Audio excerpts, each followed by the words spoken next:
video game cheats actually count as cheating? For example, what competitive advantage do I gain by making Lara Croft explode?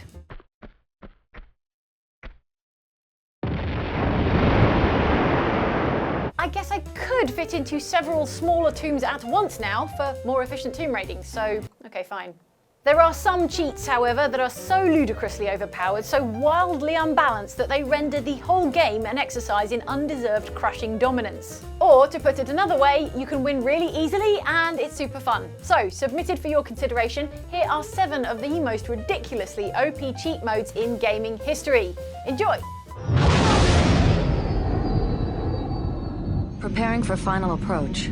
Whatever's causing those transmissions, it's not showing up on any of the sensors.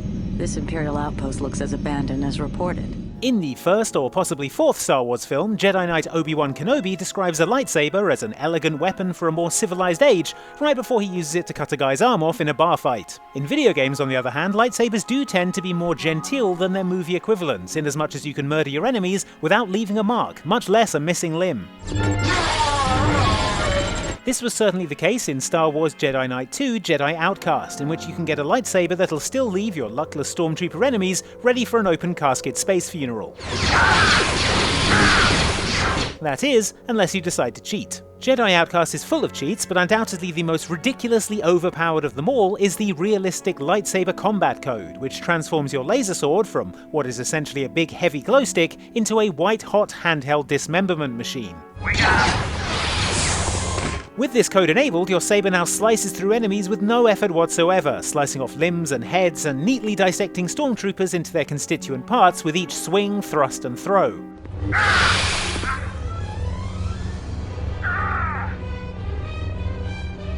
Which, when you think about it, is exactly how lightsaber combat should be in Star Wars. Every single one of those movies should be a hard R rating minimum. Do it, Disney, you cowards.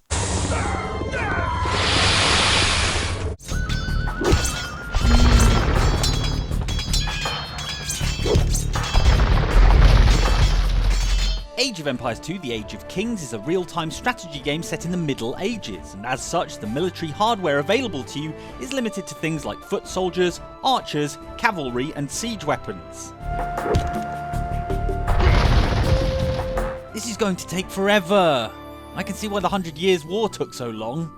If you're the kind of king on the go who wants to speed things up, however, you can utilise one of Age of Empire 2's cheat codes to give yourself an advantage in battle, unlocking special cheat-only units such as a spaceman with a laser rifle, a furious ape, and of course, a talking, crown-wearing alpaca who runs around trampling everyone.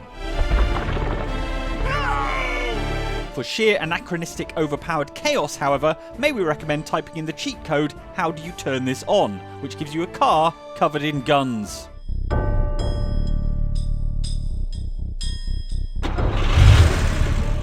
Not just any car either, this is a classic Shelby Cobra, complete with twin machine guns more at home in a Bond film than in a bloody and intractable Middle Ages land war. That said, the Shelby Cobra being A, a car, and B, firing deadly bullets out of the front, it does give this unit a significant advantage over, say, a malnourished peasant with no combat training armed with a potato.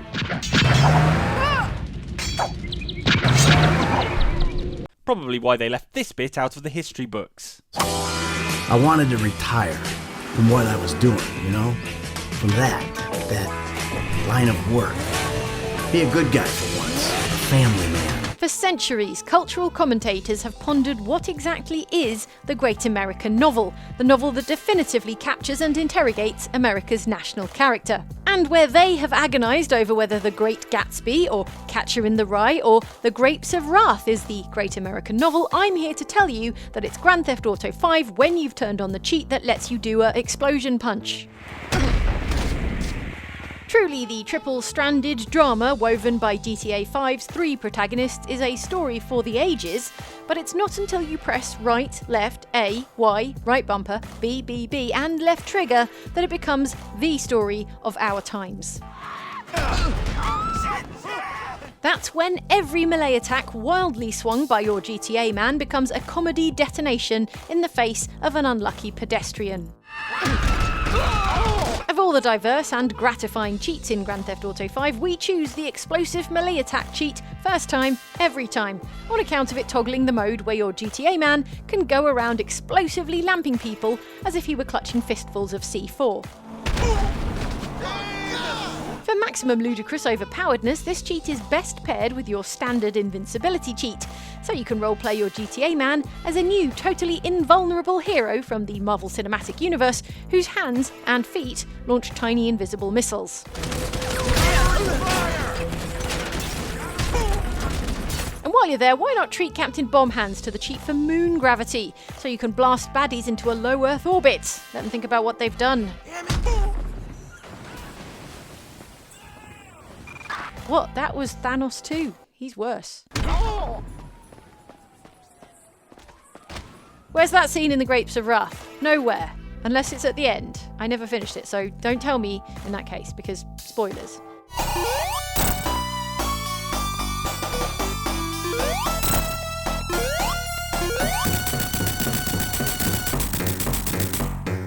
It's worth remembering that back in the past, some video game cheats were basically essential. For example, before checkpoints and quick saves were a thing, if you ran out of lives in a game, you usually had to go right back to the title screen and start all over again.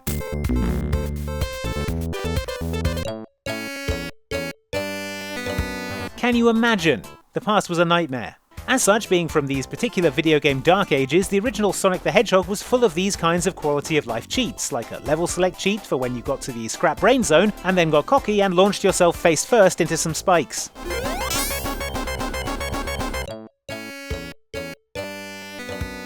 By far the most powerful cheat code in Sonic the Hedgehog, however, was the Debug mode, a truly wild and game-breaking set of abilities that absolutely should not have been allowed to find their way into regular players' hands. Accessed via a series of button presses on the title screen, and presumably meant for the developers to test various things while they were making the game, the Debug mode lets you turn Sonic into a bunch of different things, and then make copies of that thing wherever you like throughout the level. So for example, you can make a bunch of extra enemies if you fancy making the level harder, or create walls and platforms if you want to have your very own Sonic level editor.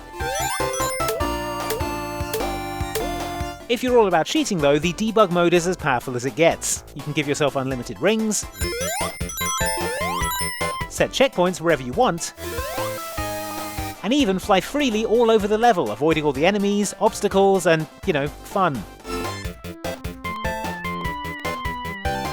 Best of all, you can totally bypass these stressful bonus stages and just fly straight to the Chaos Emeralds. Between being blue and having these incredible powers, Debug mode basically turns Sonic into Dr. Manhattan. No sign of the ability to go and live on Mars when you tire of the Green Hill Zone and being caught in the tangle of Dr. Eggman's life, but honestly, that's probably an option in here somewhere.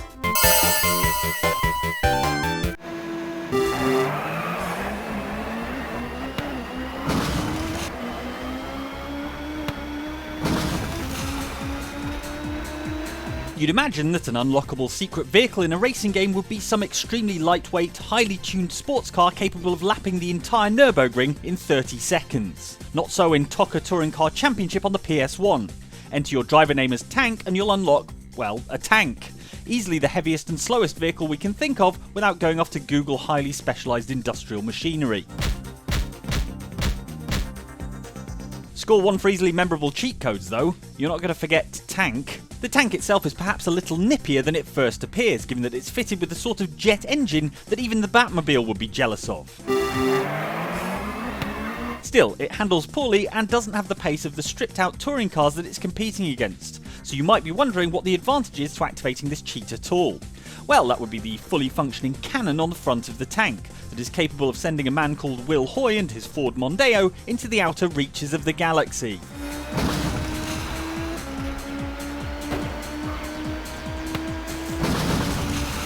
Brings whole new meaning to the term the space race. We can't quite believe that an official racing championship full of serious professional racing drivers with serious professional sponsors allowed you to go buck wild with a big cannon in the middle of Donington Park racing circuit. But here we are, and frankly, we think it improves motor racing enormously. Just saying, Netflix, if you want to spice up the next season of Formula 1 Drive to Survive. Mama Shivani. Ripple. Redna? Kalibna. Boy bean. What beast of that? There are two kinds of people in this world. People who have used the money cheats in The Sims and people who say they have never used the money cheat in The Sims, aka liars. Uno. Buna. The fact is, both in The Sims and in the twisted carnival of late-stage capitalism we call the real world, money makes everything happen, and not having any of it is no fun. But unlike in the real world, in The Sims you can acquire money quickly and easily and without selling any organs. I'm talking about The Sims 4 cheat code, or in fact a few different cheat codes that instantly confer a large sum of in-game money upon the player. You can enter the cheat keyword "kaching" into the console to receive 1,000 simoleons, or, if you're feeling nostalgic, use the keyword "rosebud," the money cheat from the very first Sims game, to receive the same lump sum of cash. If you want to get rich even quicker, and you do, use the keyword "motherload" and you will have 50,000 Simbucks in a flash. Rinse and repeat until you've reached Bezosian levels of unspeakable wealth, and then you're ready to play the game the way it was meant to be played, which is to say, constructing whatever colossal mega mansion your heart desires and filling it with whatever high-end barbecues your tummy desires. Because The Sims is a ruthlessly accurate simulation of modern life, once you've removed the need to endlessly grind for money by having lots of it to start with, everything becomes much easier and you can focus on just having a good time. Tebow? Ganir. And if you do somehow get bored of having endless cash, you can play the game I call See Who Dies First of a Terrible Household Accident.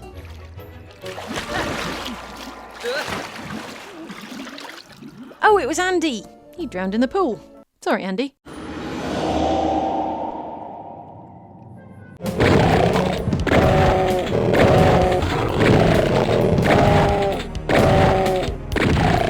If you've ever played the genre-defining first-person shooter Doom, you'll know that 95% of it is things trying to kill you with guns and fireballs and their own teeth. The other 5% is running along walls going while looking for secret passages. The point of Doom, though, is that you are but one Space Marine armed with a pistol and some armour that doesn't quite cover your rippling abs. The odds are stacked against you, and you'll have to use everything you can to go up against the almost limitless forces of hell, which include robot spiders, floating eyeballs, and skeleton football players for some reason. However, if you'd rather the odds were stacked more in your favour, ludicrously so in fact, then may we interest you in God Mode, which immediately turns Doom into the most one-sided game in history. Entering IDDQD in the game's command prompt activates this God Mode, and you'll know it's worked when your character's pupils turn white. Just like God's when he's playing Doom, probably. With God Mode activated, you take no damage at all from anything, and all of a sudden, the monsters that seemed so intimidating moments ago are now extremely metal training dummies, just waiting to be exploded with the weapons you probably also cheated to get.